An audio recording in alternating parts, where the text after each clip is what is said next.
I know what you're thinking. Bahamut, the king of dragons, as the first pick in your Final Fantasy Summons video series? But what about escalation? You're not gonna start with Shiva or Ifrit or any of the other earlier summons? Look, I've watched a lot of videos going over actually the same cast of summons that appear in Final Fantasy 15, so why should I go over it again? Yeah, I'll probably do it eventually, someday, but today is not that day. Bahamut has always appeared as this kick-ass dragon that shoots giant laser fireballs out of its face and everything blows up, and it's generally the final summon you get, and it's typically the most powerful in any given Final Fantasy, with a few exceptions. Kids, take it from me. Don't run on sentences. I don't know if I'm yawning or... I think I'm doing both. Oh god.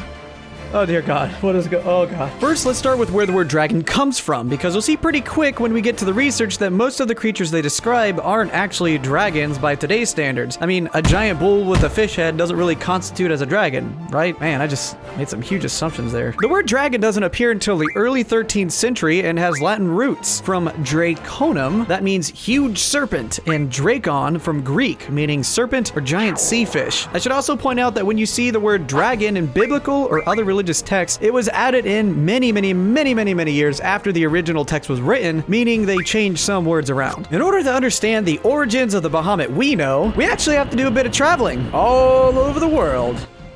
Oh, okay, so it's a lot of traveling. I don't want to hear the complaining. I said, shut the fuck! The Bible has all kinds of crazy things in it if you go back before it was edited to holy hell, even so much as to have incredible beasts like the great serpent Leviathan. Wait, do we have a better picture than that? That's not gonna work. There we go, much better. Call it allegory, call it a metaphor, either way you try to paint it, it's there. One particular passage reads, "In that day the Lord with his severe sword, great and strong, will punish Leviathan, the fleeing serpent, Leviathan, that twisted serpent, and he will slay the reptile that is in the sea." Is it the devil? Is it the sea serpent? Could be either. Let's go ahead and read a few more. It's described as so massive that sorrow dances before him, and besides having more than one head, God says he has mighty power and terrible teeth, and strength dwells in his neck. He has a heart as hard as stone, and his outer covering literally has shields. So here you might be asking yourself, this sounds exactly like the summon Leviathan that we've seen in several titles. But bear with me, you'll see why this is relevant soon. This would also be a good time to mention that there are a ton of monsters and summons that stem from what we will be calling the origin of Bahamut. Jormungandr, also referred to as the Midgardzomir, is the world's serpent and behaves very similarly to the Leviathan. It grows so large that it encompasses the world, but that isn't going to stop Thor from fishing. He baits the serpent with an ox head, it bites, and then right when Thor goes to kill it, his line is cut, and it goes back under the wild seas. Loki also turns Jormungandr into a massive cat at one point and challenges Thor to lift it up. Norse gods seem like pretty regular dudes, don't they? I mean, I usually go around turning giant snakes in the cat. Okay. Let's take a trip over to Southeast Asia where we find another version of this creature. Japan has two stories, one involving Jinshin Uo, a giant eel, and the other one is Jinshin Namatsu, a giant catfish. Here we have the actual name Bahamut, or Bahamut, come up, most likely deriving from behemoth from earlier texts. In this version, Bahamut is a giant fish that sits in cosmic darkness with, and get this, a giant bull called Kujata on top of it, a mountain made of ruby on top of Kujata, and then an angel on top of the mountain, and then the angel has 7 Earths on top of it. Based off of that, there must be 6 more of me making 6 different versions of this video, and that means 6 times the views.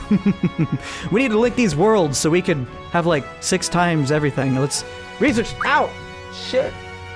Moving forward. Get it? Because the bull? No?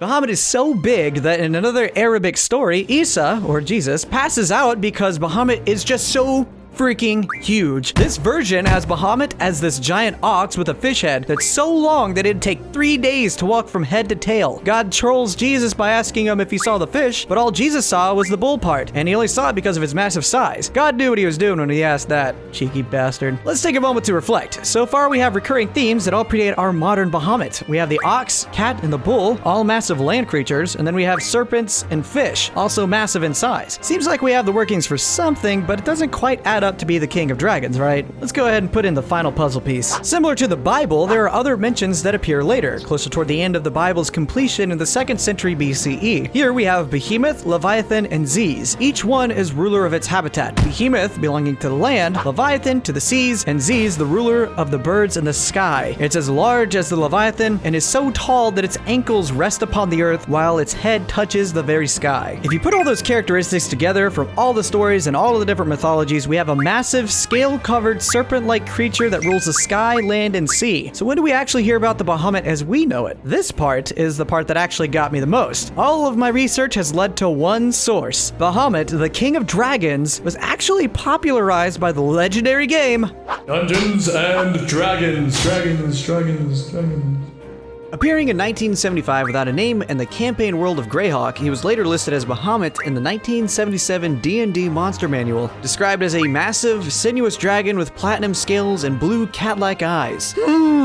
That sounds awfully familiar. Cat eyes, sinuous like a serpent, a massive dragon, which is a flying, walking creature. All of these are traits mentioned in the different mythologies around the world. Now you can see why we spent all that time putting that research on the table, I hope. Let's lay it out. All of it. You two. Come on. These are most of the Bahamuts from a bunch of different Final Fantasies. Let's take a look at them. All right, let's see.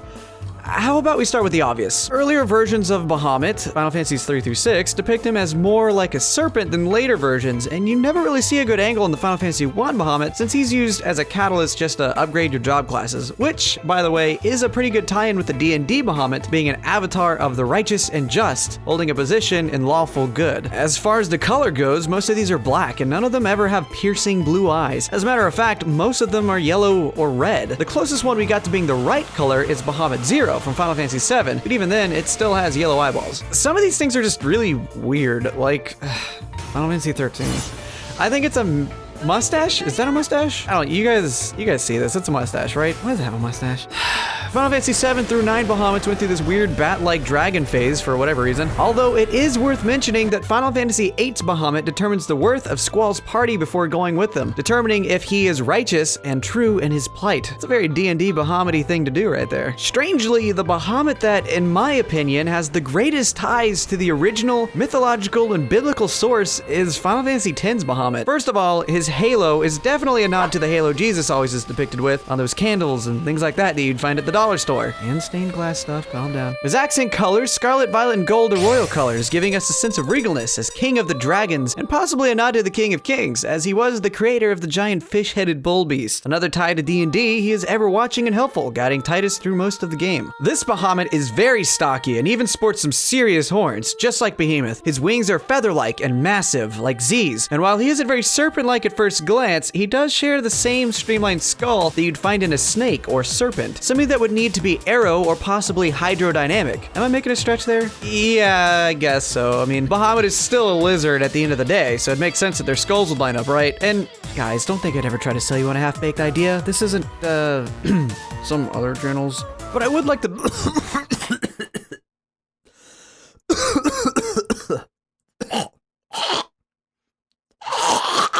That was weird. But I would like to point out that the boa constrictor skull lines up pretty damn nicely. So there's that. Earlier I had mentioned Bahamut Zero. Before I wrap things up, I'd like for you to take a look at this awesome picture. You see, I've been having a hard time figuring out the source of this image, but it is on the D&D wiki. I thought it was Bahamut fan art, but it turns out the greater deity Bahamut in D&D also sports 6 wings and apparently looks like this. So if there's any D&D fans or people that play it often and can confirm or deny this, please let me know, because if this is D&D art and not Final Fantasy, then Bahamut Zero is directly ripped from the pages of D&D, which is kinda cool. The wrap-up. It's honestly too hard to pin down whether or not Final Fantasy's Bahamut and the source material really have a lot in common. Final Fantasy X is still my pick for being the most true to its roots, but I mean, disregarding the D&D Bahamut, the only thing that really connects the pieces is that he's a massive beast that strikes fear into his enemies. And while anyone can agree with that, it's just too vague for my taste. So as it turns out, this one is, well, all the designers kind of just go for this terrifying dragon with loose-fitting color scheme and design. Final Fantasy X's Bahamut sticks out so much much because it breaks the mold and really gives you something more. Something with history in its appearance. It's a deity, and they make sure you know that he's regal as fuck. This episode is weird because the origin of Bahamut is rooted in so many places, and then there's just D&D Bahamut over there in 1975 that just, boom, came to be. Final Fantasy's Bahamut definitely came from D&D, but I was researching for more depth. If you side with the D&D, then yeah, they do an okay job with his personality, but they never really hit the color scheme. But if you go with the ancient texts, he's pretty far from accurate.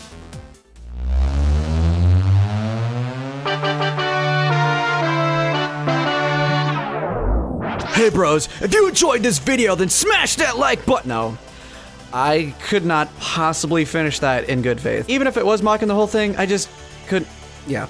But seriously, I put a lot of work into these, and if you made it this far, you hopefully enjoyed it. I don't make these solely for my entertainment, although it is fun. So please tell others of my exploits, and hopefully you can spread the gift of knowledge and entertainment to more than just your beautiful self. Till next time.